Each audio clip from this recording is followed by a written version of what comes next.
Bora trabalhar, seus lindos, suas lindas. A gente vai falar mais um pouquinho sobre geopolítica. E a criançada fica feliz. Podemos trabalhar Turquia? E ó, é importantíssimo para vestibular, hein? Fiquem atentos. Olha vem, Marcos. Lá vem o Marcos. Taca-lhe pau, taca-lhe pau, taca-lhe pau. Taca-lhe pau nesse carrinho, Marcos. Taca-lhe pau neste carrinho, Marcos! Bora trabalhar Turquia na geopolítica atual. Gente, é uma aula cremosa, é uma aula delicinha, é uma aula saborosa e que vai fazer a gente pensar e muito sobre a nossa atual condição no Brasil. Só estudando Turquia para a gente entender para onde a gente caminha, meu povo. Bora trabalhar aqui, bora trabalhar aqui, bora trabalhar. E aí, a primeira coisa que a gente faz quando vai trabalhar uma nova região é saber onde fica. Mas onde fica a Turquia, Paquito? Olha aqui, vamos ver esse mapa, que lindo, mapa cremoso, olha mapa lindo. Bora aparecer Turquia! Olha a Turquia ali. Turquia é Oriente Médio. É o portão de saída da Ásia e o portão de entrada na Europa. Existe uma pequena porção turca na Europa, na Península Adriática, e existe uma imensa porção turca na Ásia, na Península da Anatólia. A capital, inclusive, fica na Península da Anatólia, na Ásia, e a capital é Ankara. Todo mundo achava que era Istambul. Istambul é a principal e mais conhecida cidade turca, mas não é a capital. A Turquia é um país islamizado, 98% da população é islâmica, mas é um país que tem hoje modos, cultura ocidentalizada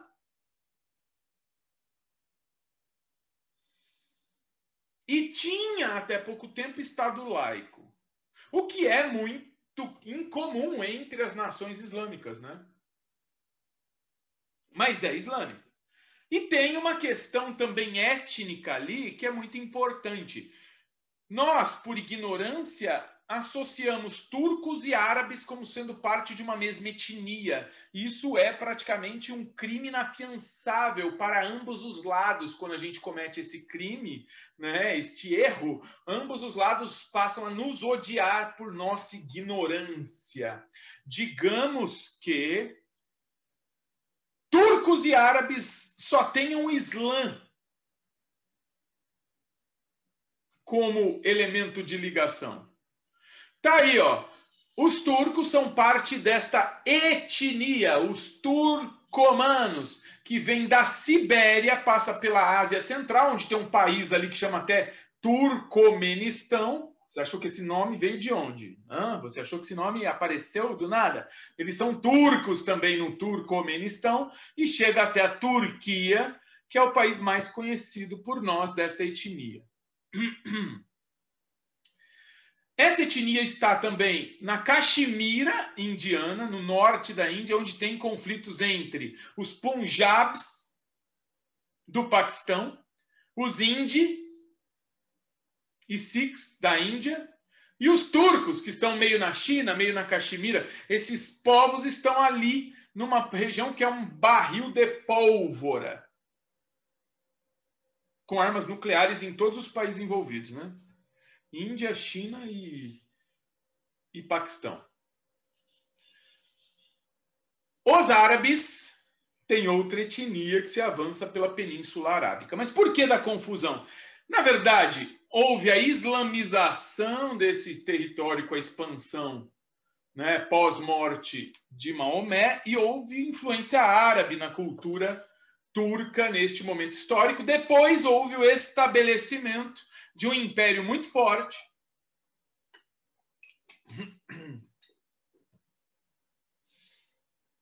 que durou 4 séculos e meio ali na região, o Império Turco-Otomano, que se ampliou sobre o Oriente Médio, sobre a Península Balcânica e Helênica, na Europa, e sobre o norte da África. O Império Turco-Otomano só cai com a ascensão na região do imperialismo inglês e francês. Pós-Primeira Guerra Mundial. E é neste momento que a Turquia muda. Com a queda do Império Turco-Otomano em 1919, começa a se configurar uma outra nação na região, um outro modelo de Estado nessa região, que vai deixando de ser imperial e vai se tornando um país mais ocidentalizado e republicano. Só que isso só se consolida em 1923. Então, de 19 a 23, um personagem importante começa a despontar neste espaço, e é este carinha que aparece aí. Kemal Atatürk. Gazi Mustafa Kemal Atatürk. Aliás, Atatürk não era nome de nascença, foi adotado por ele em 1935, quando ele já era um grande líder turco, e se chama... Atatürk significa pai dos turcos. E aí a gente tem que entender uma questão que é muito interessante. Ele desenvolveu, claro, uma política populista de cunho culturalizante, né? Uma revolução cultural laica, contrária, então, à influência do Islã. Então, as primeiras coisas que ele defende é o fim do califado. O califado é o governo islâmico, o governo do Islã, a liderança do Islã, influenciando a política do Estado monárquico. É a islamização da política. O califa é o líder religioso que embasa politicamente um governo, ou é o governo. Neste caso, embasava o governo da monarquia turco-otomana, que era o império, né? Então, o Atatürk defendia desde o início a separação entre religião e Estado, porque ele era laico, arreligioso. E aí ele vai subir ao poder como alternativa ao Império Turco-Otomano e vai criar essa revolução que separa Estado, cultura, filosofia e, obviamente, religião. Ele cria e lidera o movimento nacional turco, que inicia-se fortemente após o fim da Primeira Guerra, quando o Império Turco-Otomano já está em frangalhos. Ele cria esse movimento nacional que o põe nessa vanguarda política dentro do país, e essa liderança leva a ele a fazer uma revolução laica e assumir o poder em 1923, no dia 29 de outubro, quando ele, daqui 5 dias, eles vão comemorar a República Turca, a proclamação da República. E ele se torna o primeiro presidente turco. Ele vai definitivamente abolir o império, ele vai mandar embora o sultão, que era o governante regente imperial do Império Turco-Otomano. Ele expulsa o sultanato, ele acaba com a influência do Islã na política, ele termina com o califado, aboliu o poder do califado, e ele vai instituir uma ideologia que desde então é conhecida como kemalista. Devido ao nome dele, Kemal, surge o kemalismo, que é a grande política ainda hoje dentro da Turquia. Olha que louco. Ele é o grande líder turco e a liderança política dele gera uma grife ideológica que ainda é a principal grife ideológica da Turquia hoje.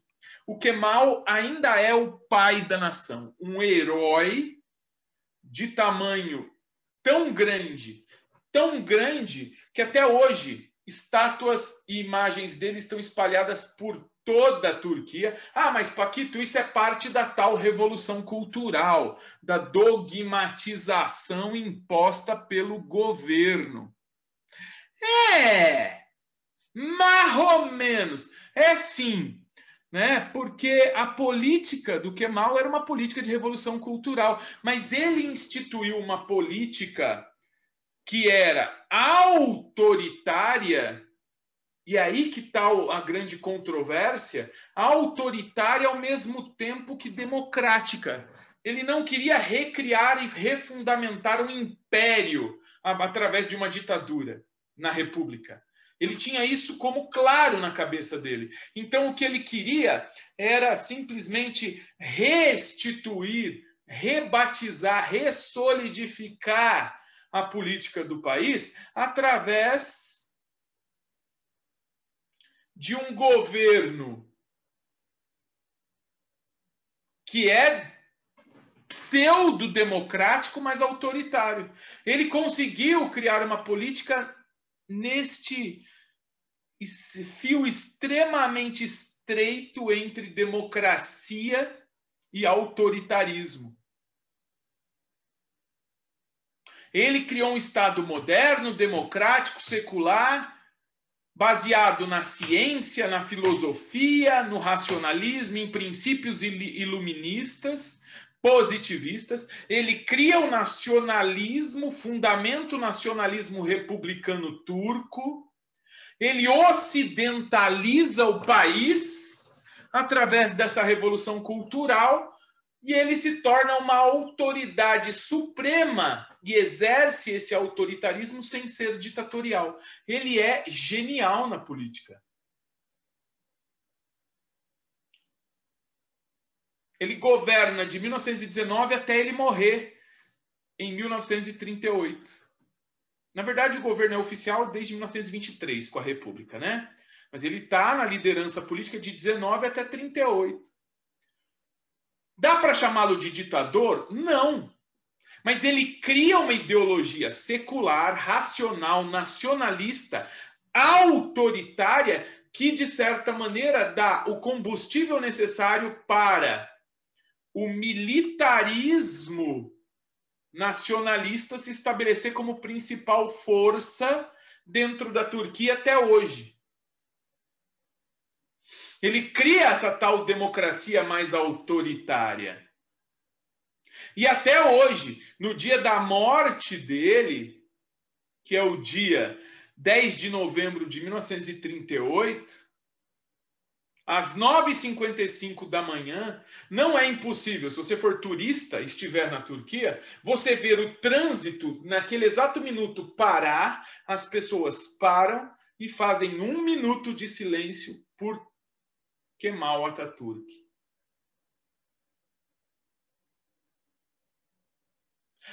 Eles foram doutrinados por esta política messiânica. Talvez sim. Mas é fato também que esse autoritarismo democrático conseguiu criar um padrão cultural que o povo turco aceitou bem. Ele não só é um povo que foi doutrinado a amar o Atatürk. O Atatürk doutrinou o povo a amá-lo? Até certo ponto, sim. Como eu disse, ele fez uma política totalitária, uma política autoritária, porém sempre visando a criar os padrões democráticos. Ele foi um democrata autoritário. É uma coisa muito doida, é muito só turca isso, sabe? é um contrassenso o autoritarismo democrático. Ele ensinou o povo a ser democrático no melhor modelo autoritário que ele tinha. Ao mesmo tempo, ele mostra que ele é o pai da nação, mas ele não se intitula o pai da nação. Em 1935, ele assume o nome Atatürk, que significa pai dos turcos, porque o povo já chamava ele assim. Ah, mas isso é fruto de uma revolução cultural. Mas é tipo assim, ele de fato é visto até hoje como o pai da nação. É meio Getúlio Vargas no Brasil, sabe? É difícil perceber isso entre, por exemplo, o Mao Tse-tung, o Kim Il-sung, os principais líderes soviéticos, mesmo Fidel Castro. Esses caras meio que obrigaram o povo a assumir o tal pai da nação. O Vargas no Brasil e o Atatürk, eles tinham essas similaridades. Nesse ponto, a Turquia se aproxima de novo do Brasil. O governo do Atatürk foi muito parecido com o governo do Vargas. Aí fica mais fácil a gente entender como ele conseguia ser, ao mesmo tempo, democrático e autoritário. O Vargas assumiu a ditadura e deu golpe de Estado. O Atatürk não precisou. Então, Atatürk não pode ser chamado de ditador nos moldes de ditador golpista. O Vargas ainda pode, mas a política deles, num primeiro momento, no primeiro estado varguista, é muito parecido com o kemalismo dentro da Turquia.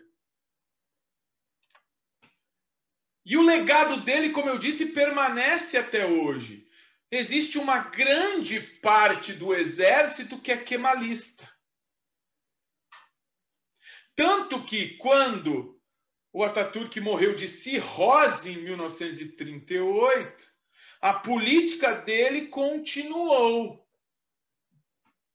principalmente dentro do exército. E o exército, em momento algum no século XX, permitiu que outra linhagem ideológica subisse ao poder, principalmente porque a Turquia é um país muito islâmico. Então, o medo do exército perder o controle do país para uma islamização fizeram em 1960 e 1980 com que o exército kemalista desse golpes de Estado para garantir que governos corruptos pró-religião islâmica e contra os princípios do Atatürk se perpetuassem. Então, o kemalismo sempre deu o restart político para garantir esta política dita democrática, mas cujo exército tem muita força na república. Então, é uma democracia menos democrática do que deveria ser. E a gente começa a ver isso também se colocar no Brasil hoje. O Brasil novamente se aproximando da Turquia na política, né? Essa democracia não muito democrática, essa democracia autoritária nacionalista começa a impregnar novamente o Brasil e ainda é o berço da Turquia no final do século XX. O berço da política turca no final do século XX. E aí vem um governo muito controverso de um cara chamado Recep Tayyip Erdogan, que, num primeiro momento, tem muito cuidado no trato político com relação a essas questões sobre o kemalismo, sobre este governo democrático e autoritário ao mesmo tempo. Erdogan, ele assume o governo como primeiro-ministro. Quem é o Erdogan? Olha ele aí, ó. Recep Tayyip Erdogan. Primeiro-ministro da Turquia. A Turquia é uma república parlamentarista, então quem tem poder, pelo menos até 2014, quem tem poder no país é o primeiro-ministro. É ele que governa, é o ministro de Estado, é o que exerce o poder executivo. E ele tem um governo moderado, ele vai articular muito bem, ele vai se articular muito bem com este nacionalismo do kemalismo. Ele bebe do kemalismo também, né? Ele tem essa postura kemalista, mas ele se difere um pouco do kemalismo porque ele não é secular. Ele é pró-religião. Percebe?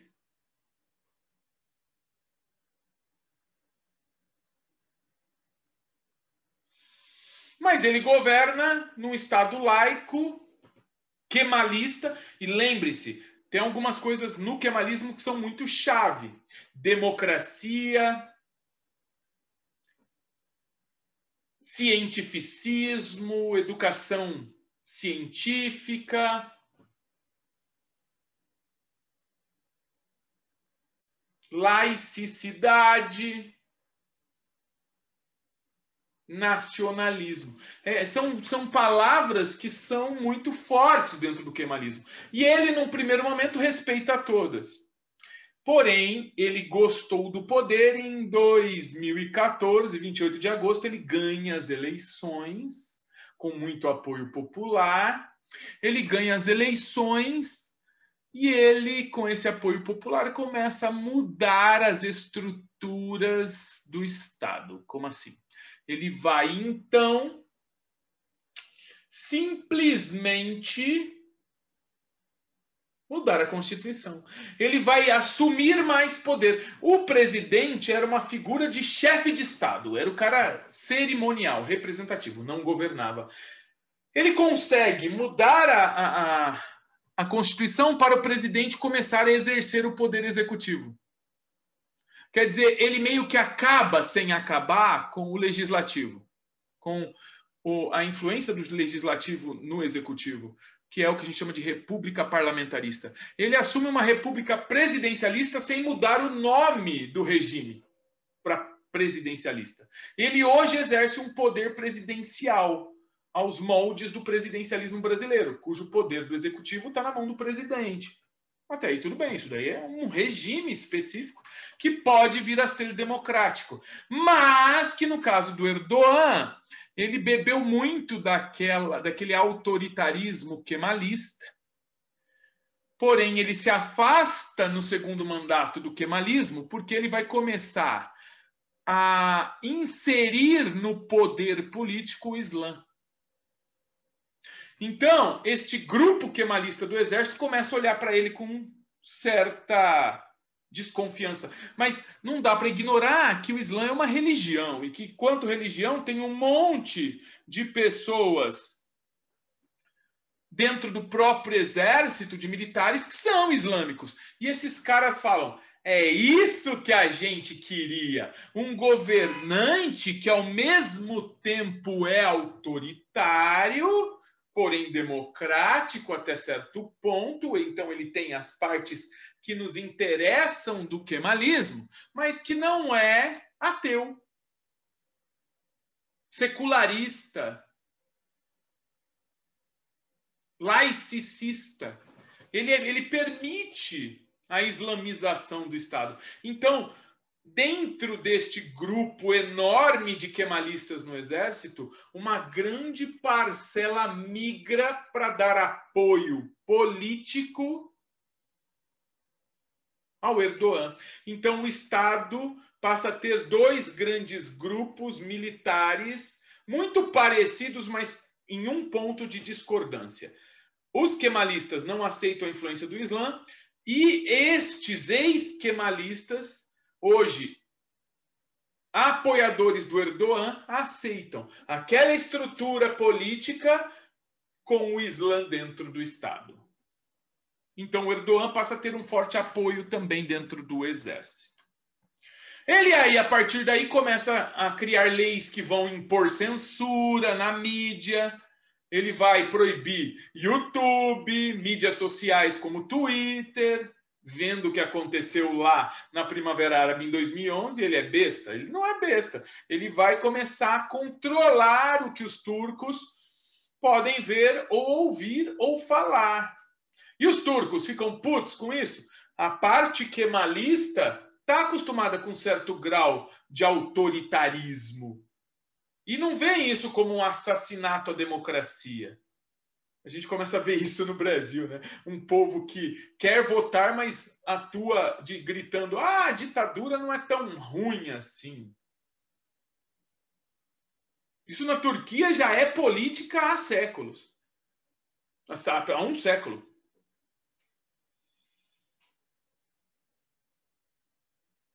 E aí, ele começa a perseguir opositores.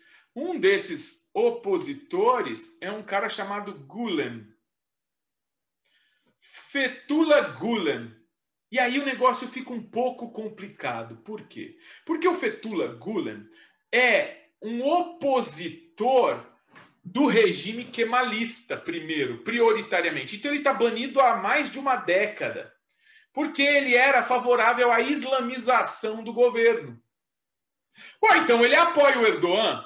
Aí é que está a dificuldade. Olha só, você tem os kemalistas que não aceitam o Islã no governo, você tem os ex-kemalistas que viram no Erdogan uma reforma naquele pensamento. Então, quer dizer, estes caras aceitam do kemalismo o autoritarismo, a ideia de uma democracia com controle muito forte, autoritário nas mãos, mas querem o Islã. Já fiz essa distinção entre os laicos do exército, os kemalistas, os que não podem mais ser chamados de kemalistas e que apoiam o Erdogan. Porque eles não podem ser chamados de kemalistas? Porque eles não aceitam o laicismo, essa visão cientificista, essa filosofia iluminista dentro do governo laico.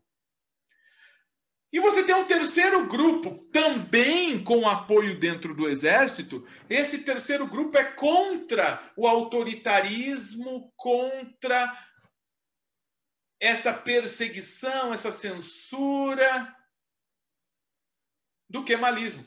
E a favor de uma república islâmica democrática. Quem é o líder desse grupo? Esse cara que hoje mora nos Estados Unidos. Ele está banido da Turquia e hoje mora nos Estados Unidos e é um dos homens mais perseguidos do mundo pelos turcos, assim. Este cara banido, ele tem um grupo que o apoia dentro do exército e dentro do país. Apoia o Islã no governo, mas um Islã vinculado à paz, à democracia,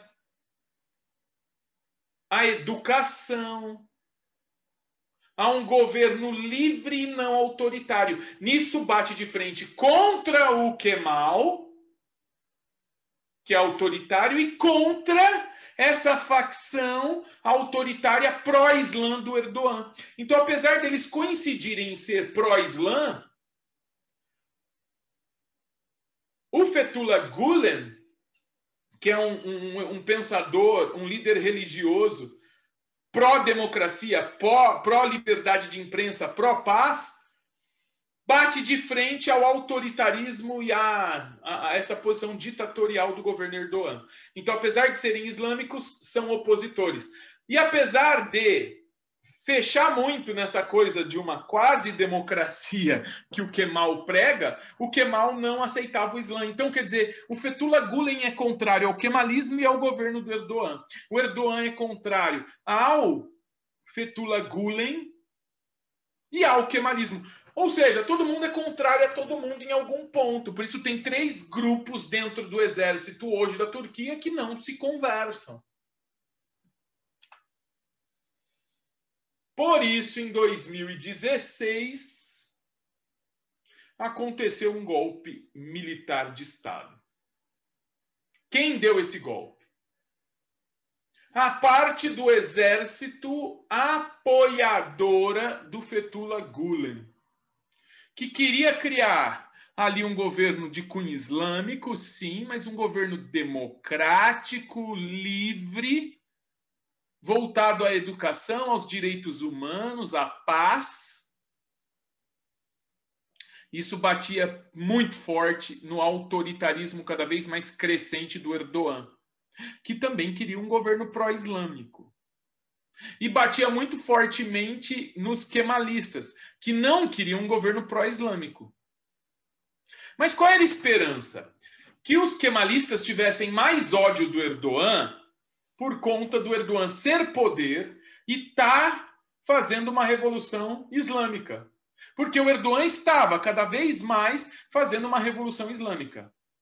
Além de perseguir os opositores e ampliar a censura desde 2014, se tornando um cara cada vez menos democrático, o Erdogan perseguia os partidos e os indivíduos contrários a ele. Um principal partido perseguido era o Partido Trabalhista de lá, o PKK, que não só é perseguido pelo governo Erdogan, como é perseguido e morto pelo Erdogan, e por isso hoje o PKK já começa a pegar em armas. Então, num futuro próximo, vocês vão começar a ouvir atentados cometidos pelo PKK contra o governo turco, porque o governo turco está massacrando este que era um partido legítimo dentro do kemalismo.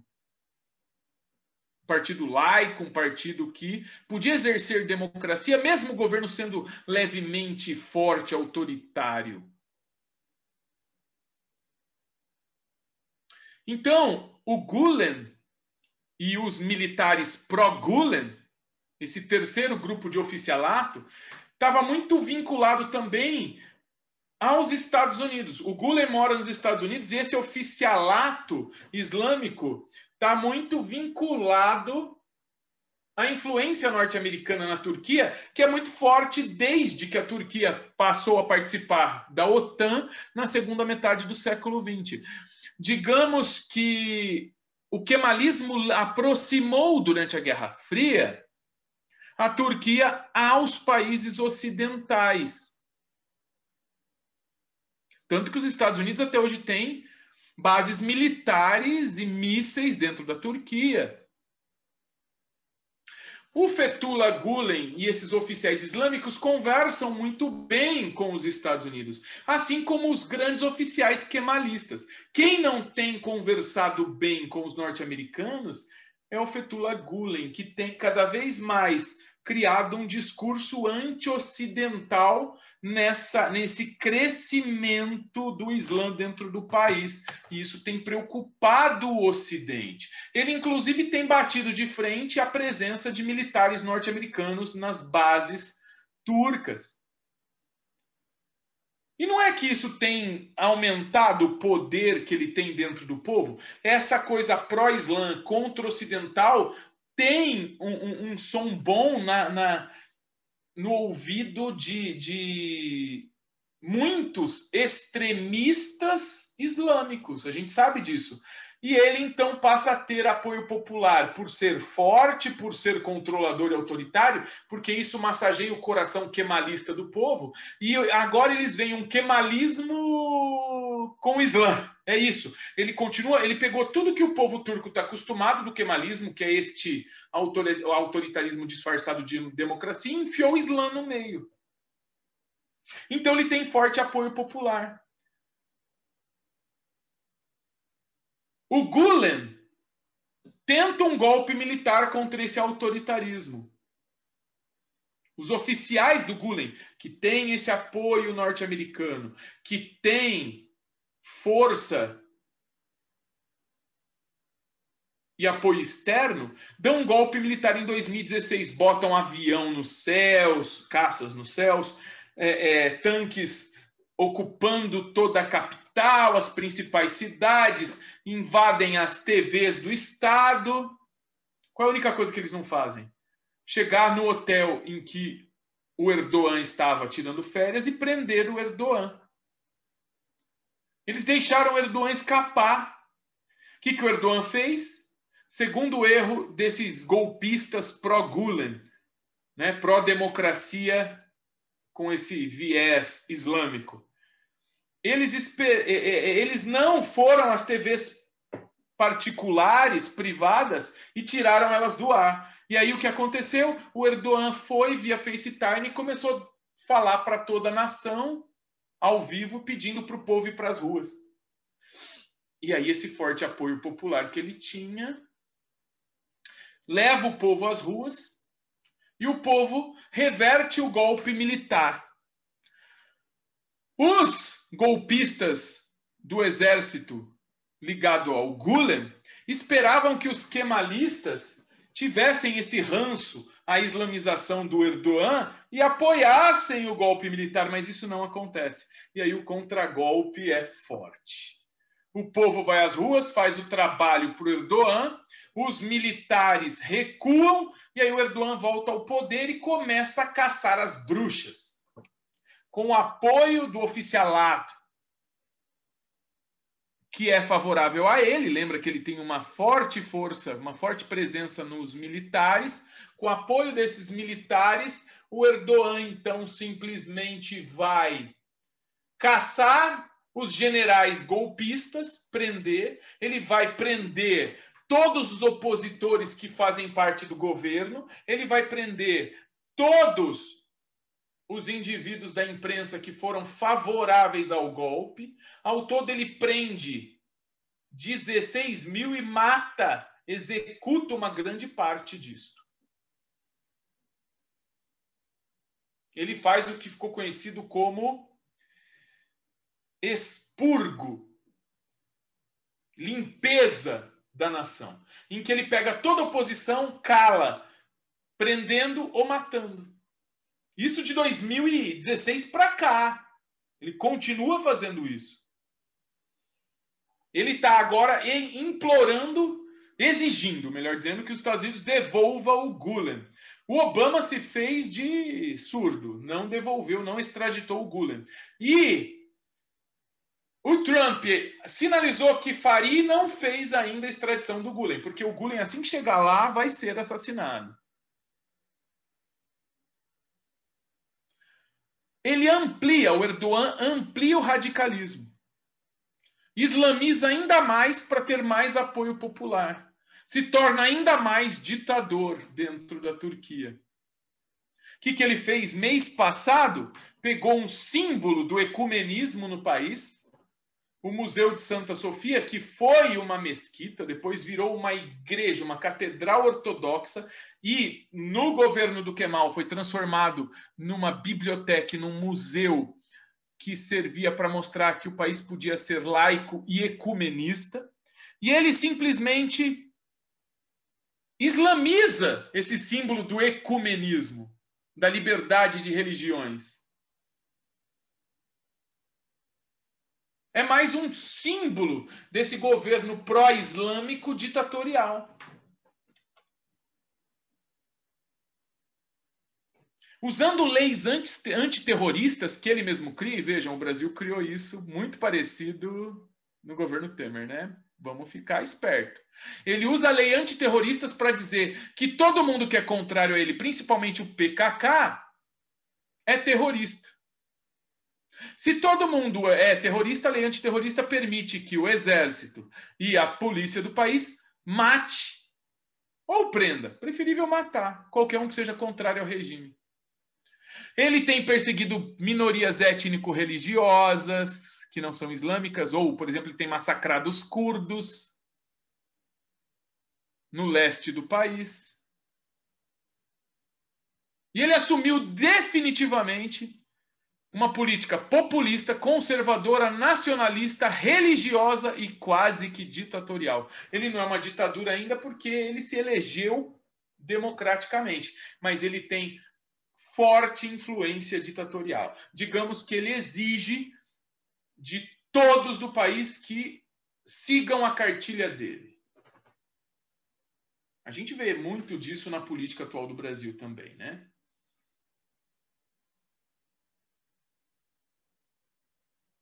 Olha só que loucura. Fica a dúvida. A Turquia tem um futuro sombrio? Será que é um novo califado que está se montando ali? Porque liderança religiosa misturada com governo secular e ditatorial,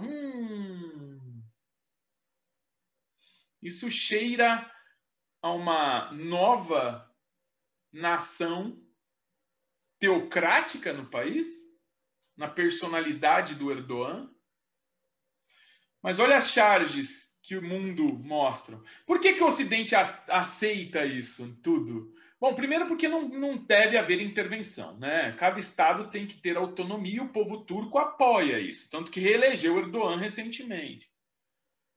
Mas Tá cômodo, porque o Erdogan, ao mesmo tempo que faz tudo isso, assumiu uma postura de conter os imigrantes que vêm da Ásia, principalmente da Síria e do Iraque, para a Europa. E com relação a isso, ele continua recebendo financiamento externo, apoio externo, mesmo gritando contra os Estados Unidos e a presença deles no país. Mesmo massacrando a imprensa, a oposição e fazendo do primeiro-ministro, que deveria ser o governante de fato, um fantoche, olha o turbante na cabeça dele ali na imagem. O turbante foi abolido pelo Kemal. Ele está novamente criando um califado quase que ditatorial e monárquico na Turquia, que vai contra os kemalistas ou contra o kemalismo. E ele é fascista, misógino, racista, xenófobo. Tudo isso travestido em nome de conservador e nacionalista. A gente começa a ver um pouco disso por aqui também, né? Tá ali uma charge em que ele controla as mídias e redes sociais, uma outra charge que escancara a face fascista nazista que ele possui, ele destruindo a democracia, aos poucos pisando na oposição e na imprensa. Essa é a Turquia de hoje. Mãos de ferro massacrando todos que são contrários a esse governo. E aí, claro que a liberdade de expressão, os direitos civis, as liberdades civis, a mídia opositora, os direitos individuais e os direitos humanitários estão todos sendo cooptados por este governo.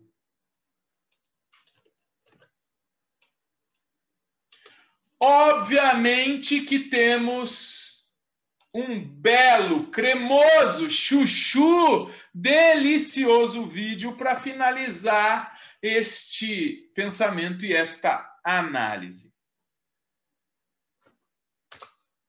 Que vai nos dar aí, esse vídeo nos deu a possibilidade de vermos claramente como essa política do Erdogan funciona dentro da Turquia.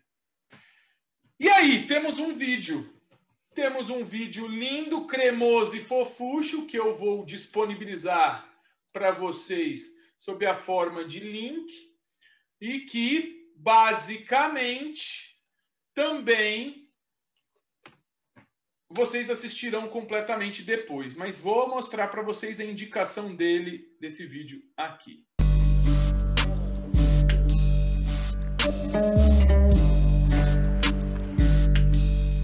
Prisões de militares, demissões de juízes e funcionários públicos, fechamento de jornais.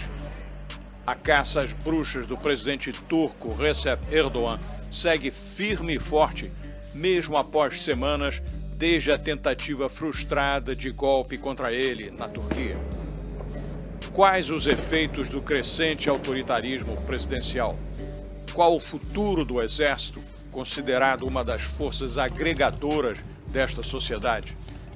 Haverá ainda espaço para opositores políticos? Qual a verdadeira influência da religião islâmica na política turca?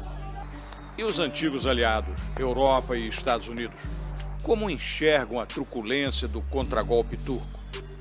Estes são os temas do Sem Fronteiras desta semana. Darbecilerin akıbetlerinden endişe ettikleri kadar Türkiye'nin demokrasisinden, milletimizin hayat hakkından, geleceğinden endişe duymayan hiçbir ülke lideri bizim dostumuz değildir, bunu böyle bilsinler.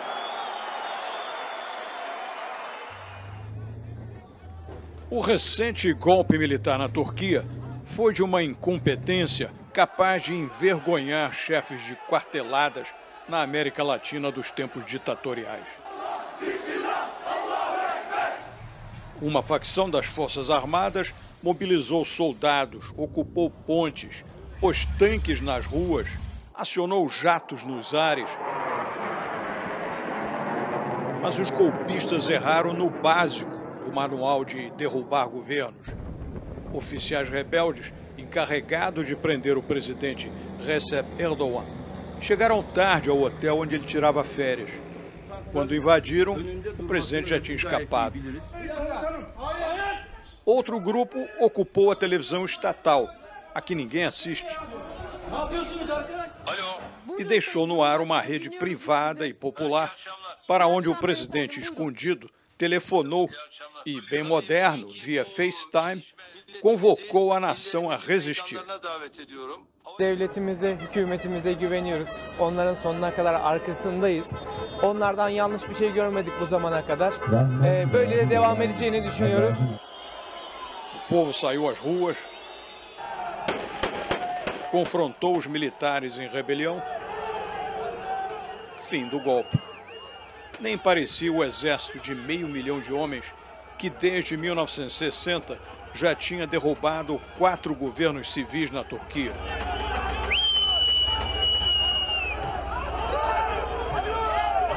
O problema é que as forças armadas turcas há tempos revelam subdivisões. Uma corrente laica, chamada de kemalista, segue os princípios do herói nacional, Kemal Atatürk. Outras duas são religiosas, muçulmanas. Uma apoia o governo Erdogan, outra segue o clérigo Fethullah Gulen, exilado nos Estados Unidos. What segment of the armed forces were involved in this coup? Are they representative of the armed forces in general?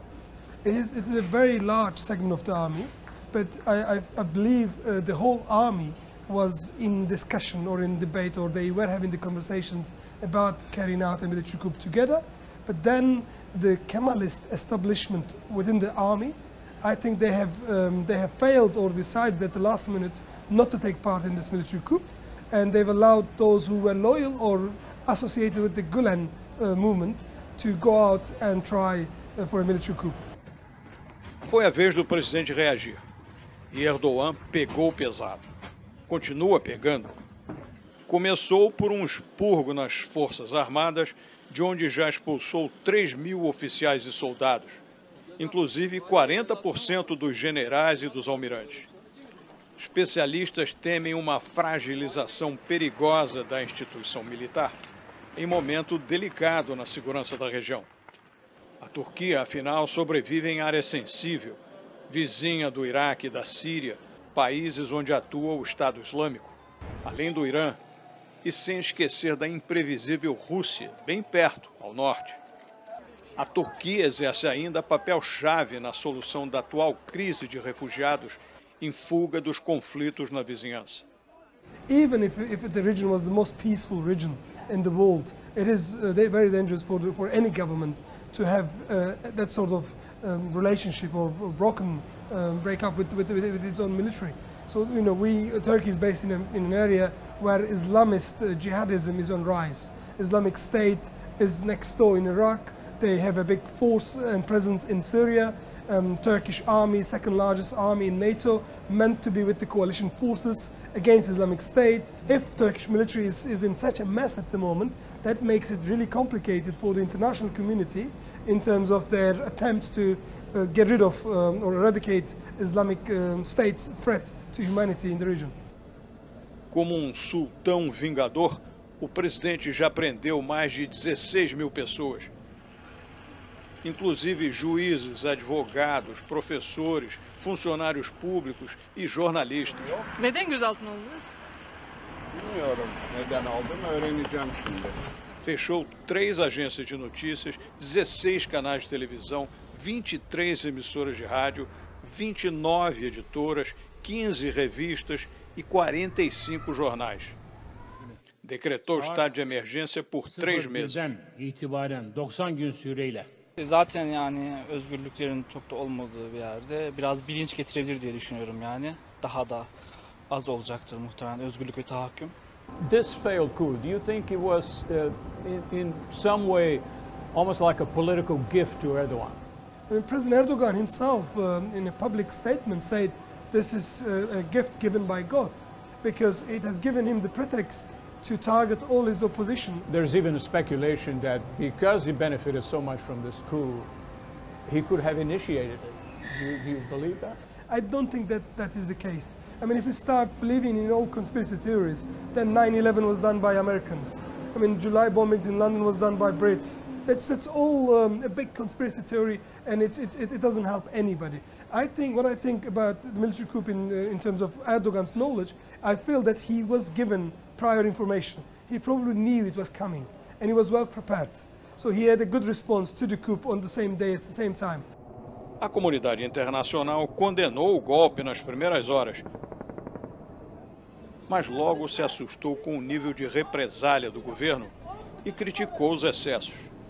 A União Europeia, clube de nações em que a Turquia reivindica ingressar há vários anos, condenou as violações de direitos civis e humanos nos abusos da repressão pós-golpe.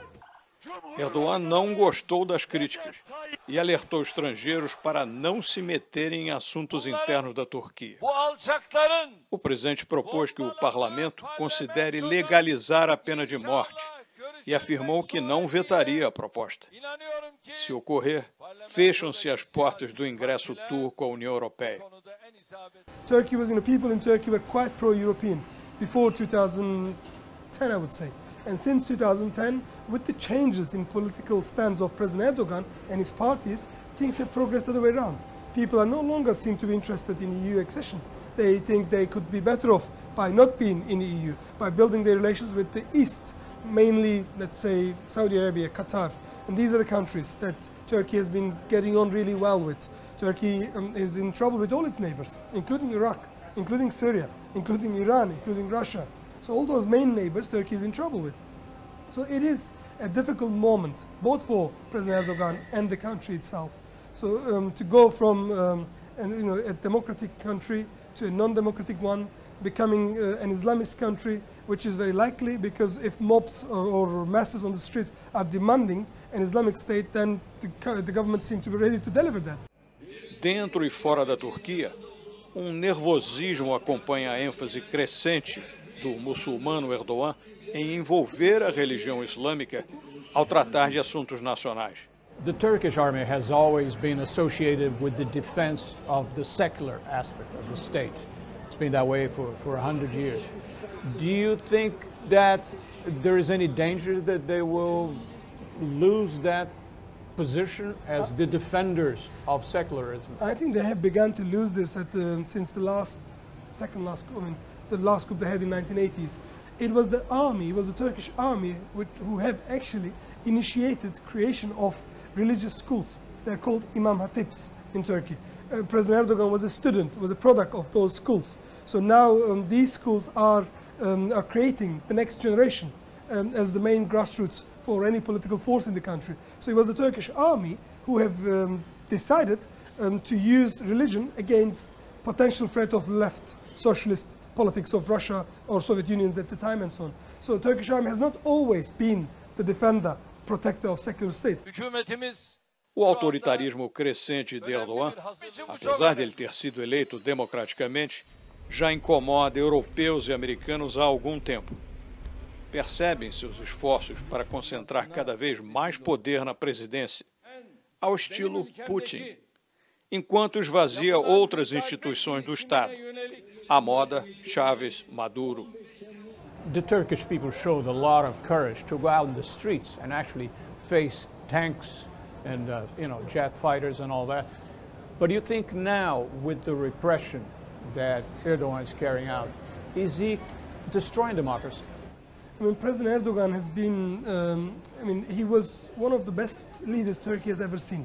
When he was elected in 2002 or 3 till 2009, 10-ish, I would say, he has reformed the country from a country that was on the edge of collapsing, economically, politically, security-wise. He has built a strong country between those 6-7 years. Since 2010, maybe because he felt he's strong enough, maybe he come up with his own real political agenda, things have been going on a wrong way for Turkey. It's been out of track for a while. Those people who went out onto the streets on the first day of the attempted military coup were actually there to defend democracy. They were there to protect an elected government. Most of them, including Kurds, Alevis, others who were from the main opposition political parties. They have been unhappy with President Erdogan's stance for many years, but they were on the streets protecting elected government, elected regime in the country and so on. But since the last, after a few days, the people who left the streets, and they were replaced by a new group of people who are very likely to be sympathetic towards jihadism and Islamist sort of regimes. So these people are a danger. I mean, them being on the streets, feeling confident, feeling strong enough to put more pressure on other people who live in different neighborhoods, who has different lifestyles, they're from different ethnic minorities, different religious minorities. This is becoming a threat, and this is the actual threat to democracy. Those who are still on the streets now, they're no longer interested in defending democracy. They're actually there to defend President Erdogan.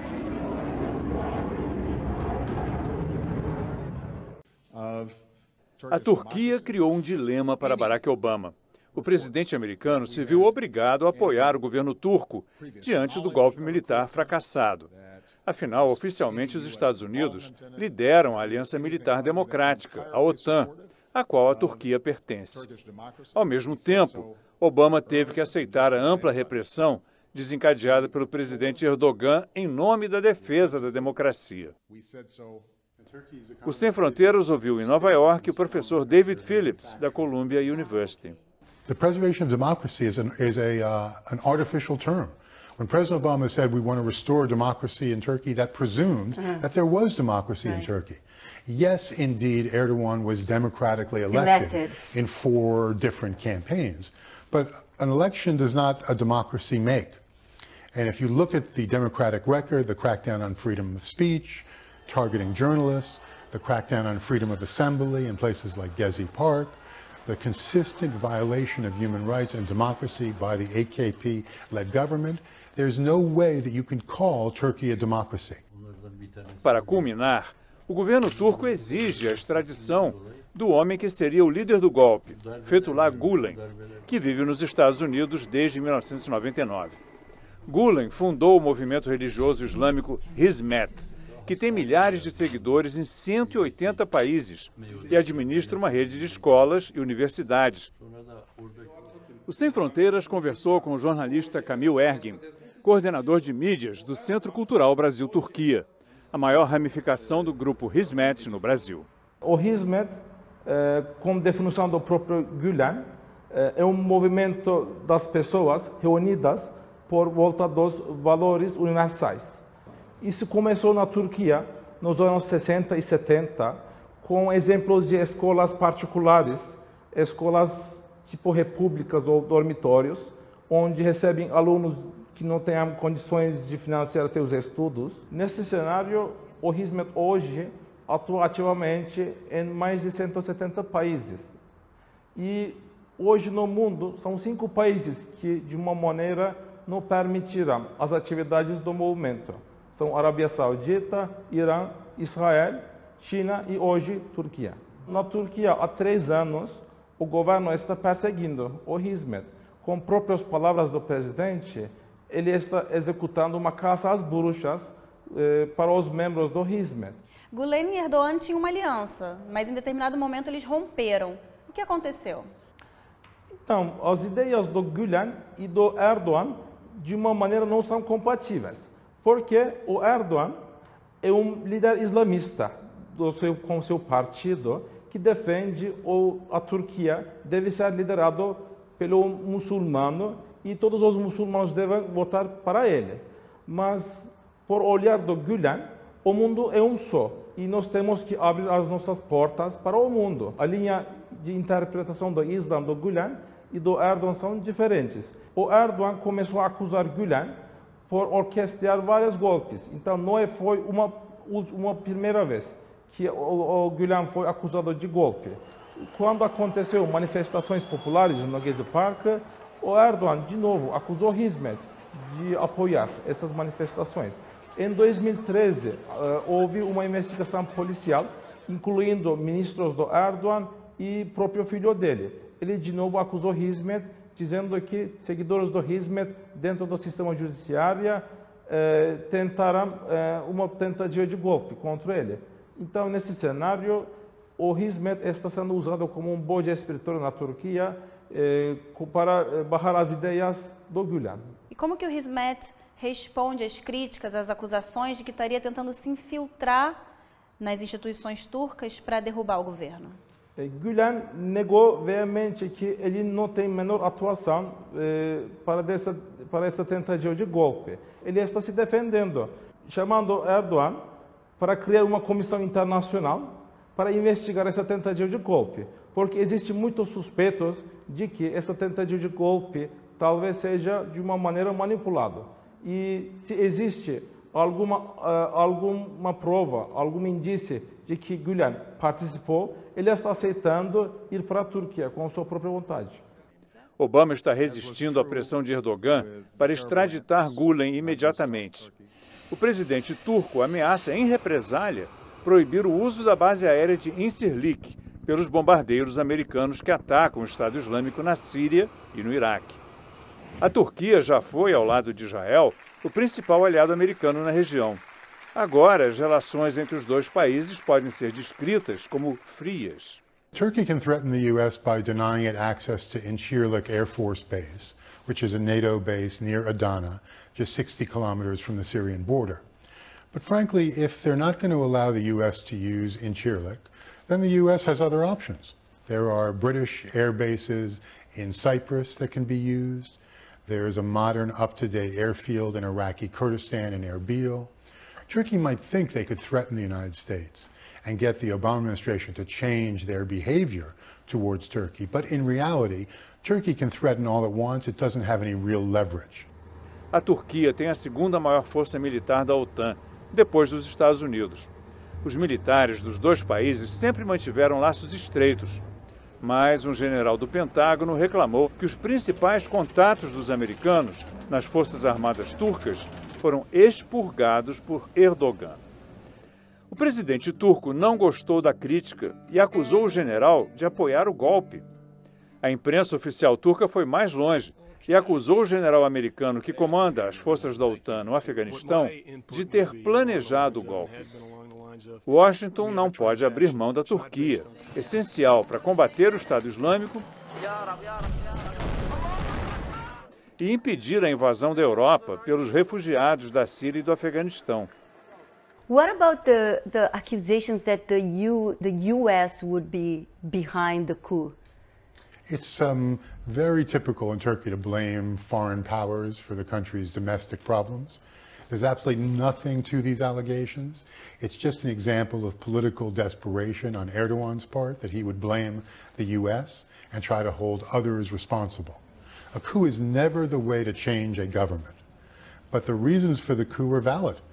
The military wanted to restore constitutional order and human rights and secularism as defined in the 1982 Constitution. So we need to understand the root causes behind this event. If Erdogan were smart, he'd try to get ahead of another coup and initiate reforms and be a leader of reconciliation. But instead, he's doing the exact opposite, which is further polarizing the society and resulting in the possibility of violence. I also want to add that these accusations of the United States being involved in the coup are dangerous. The other day, there was call by the AKP for a demonstration in front of the U.S. consulate. That could have turned violent. Erdogan has unleashed the Islamist street. And much like the events in Tehran in 1979, he's now lost control of what's going on. So the U.S. could be targeted in a kind of blind recrimination. You know, Erdogan has been reckless by bringing his supporters to the street, and he's risking the U.S.-Turkey relationship by blaming the U.S. for what happened, which is a direct result of his failed policies. How do you see the future of Turkey? Turkey's future is dark. Its dictatorship has consolidated their power. Turkey always enjoyed what I'll call exceptionalism. It was given a break because of its invaluable role as a member of NATO and also as a bridge between Europe and the West and Islamic countries in Central Asia. That exceptionalism era is over. It's time to have an adult relationship with Turkey, We don't want to throw Turkey under the bus or throw Turkey out of NATO, but we need to be very clear that NATO is more than a security alliance. It's a coalition of countries that share values. If Turkey is going to violate core principles of NATO member states, then the U.S. and other countries need to raise their voice. It needs to point fingers. No more free ride for President Erdogan. No more exceptionalism for Turkey. It's time for some tough love.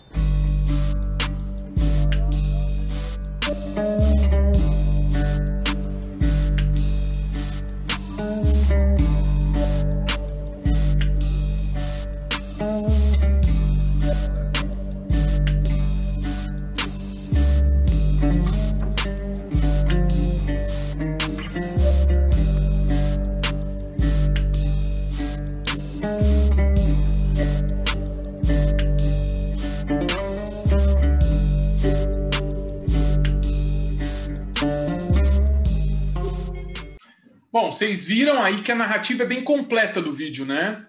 Gente, essa aula eu passei dias, semanas estudando sobre a história da Turquia, lendo fontes variadas, não tem livro. Assisti documentários, assisti esse vídeo, busquei informações em um monte de lugares para poder trazer para vocês de forma sintética, direcionada e organizada. É um conteúdo muito forte, como vocês viram aí a narrativa da aula inteira, eu sempre vinculei a questão de lá com a questão de cá, Sucupira, né? Então, basicamente, pode aparecer no vestibular. Fiquem atentos. E aí, espero que vocês tenham conseguido aproveitar os argumentos. Espero que tenha sido proveitosa a aula e que vocês tenham conseguido entender toda essa questão, essa dinâmica da questão turca, né? da Turquia em si. Beleza? E é por isso que eu finalizo a aula com a indicação do vídeo para que vocês possam ampliar o conhecimento sobre este assunto, que é muito importante para o vestibular. É isso, ficamos aí. Vou indicar para vocês o vídeo e vou dizer até a próxima.